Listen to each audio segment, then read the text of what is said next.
ห็นหมอแค้นพอดีละล่ำใส่แค้นซุยแม่เขาฟังจะก่อนนะมึงเนาะศิลปะของลูกอีสาน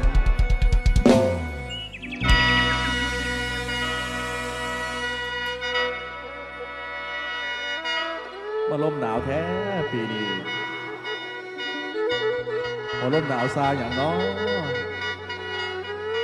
สาคนหลายใจบ่คือส่งข่าวคนนอกใจเนาะหนาวก็หนาวขึ้นเข้านั้นเขาเดียวไอ้แม่เอ้ยรถตนกูบ่มีครูเด้เจ้าของนี่ละ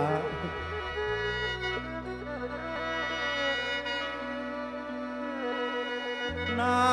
วหัวใจยามลมตอง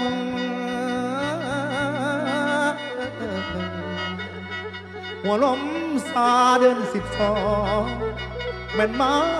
ป้องอีหยังน้อหรือว่าสายลมสอมาสุนกายแต่ละครั้งจังเย็นจอยใส่ใจ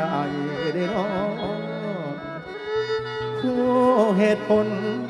ว่าสายลมเป็นห่วงอ้ายมาส่งข่าวสาวคนไกลว่ามีไผมาแห้งถือเป็นแสงบนทางโค้งละอายจนมองมือเจ้าท้อมาเล่าว่าจบกันเด้อฟังคำเล่าเจ้าง่ายๆลาดังเอ้ยอายแปรลมแปรตายกินสุราอาบน้ำเราผู้ใดเราบ่ได้ความหวังพังขาดสิ้นเหลือแต่กินความเจ็บความหนาวเหน็บในหัวใจเป็นเพิ่งไฟบ่พอสวยสาวคนสวยเจ้าลืมอายสาวคนสวยเจ้าลืมอายน้องหักพี่ลีได้ยังจำได้เบากับพี่ลาดังเอ้ยสัญญาไว้ว่าเดือนสิหาเงินมาแต่งน้องของคำพองซอยใส่ของละสิ่งบ่ฝันไอ้กับพ่อเวลาเปลี่ยนใจคนตามมีคนสามมาแทนเอิ้นว่าแฟนนอแทนลายเบิดความหมายแล้วบ่ใช้คนนี้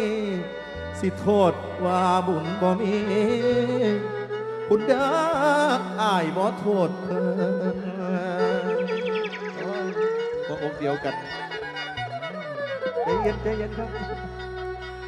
ลาดังเอ้ยเจ้าผู้แก้มเปิ้นโตอยู่ไกลใจห่างพร้อมอายยอมแพ้ให้แก่เขาได้น้อบ่มีคำสิเว้านั่งกอดเขามันเอาจีบคือคนเบิดความคิดนั่งซึ้งอยู่คือบาหยดน้ำตา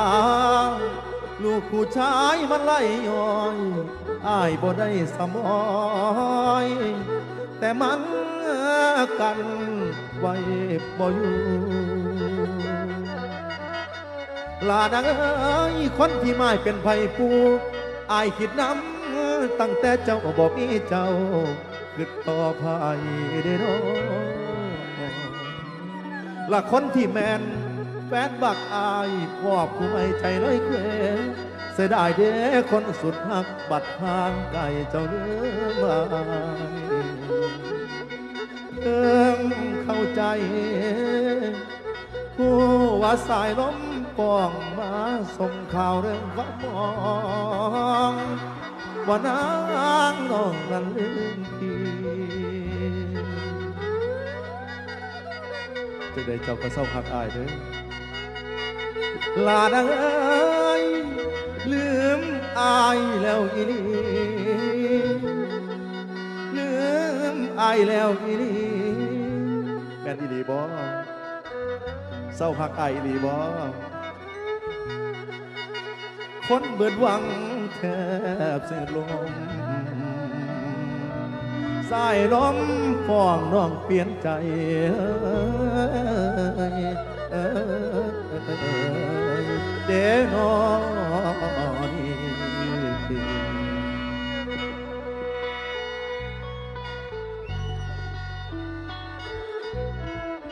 โอ้